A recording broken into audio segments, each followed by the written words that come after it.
மத சார்பற்ற முற்போக்கு கூட்டணியை எதிர்ப்பதற்கு தகுதியான கூட்டணி இன்னும் அமையவில்லை என்று விடுதலை சிறுத்தைகள் கட்சி தலைவர் திருமாவளவன் தெரிவித்துள்ளார்.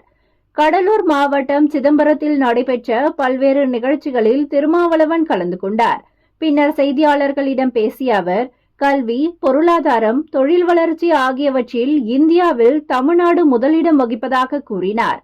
எதிர்க்கட்சித் தலைவரை பேச விடாமல் செய்வது, எதிர்க்கட்சி உறுப்பினர்களை இடைநீக்கம் செய்வது போன்ற ஜனநாயக விரோத செயல்களில் ஒன்றிய பாஜக அரசு தொடர்ந்து ஈடுபட்டு வருவதாக குற்றம் சாட்டினார்.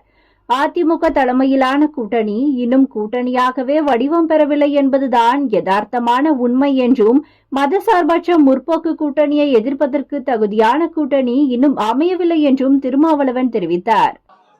இன்னும் அதிமுக தலைமையிலான கூட்டணி ஒரு கூட்டணியாகவே வடிவம் பெறவில்லை என்பதுதான் யதார்த்தமான உண்மை. இந்நிலையில் திமுக தலைமையிலான மதசார்பற்ற முற்போக்கு கூட்டணியை எதிர்ப்பதற்கு தகுதியான ஒரு கூட்டணி இன்னும் அமையவில்லை என்பதுதான் யதார்த்தமான உண்மை.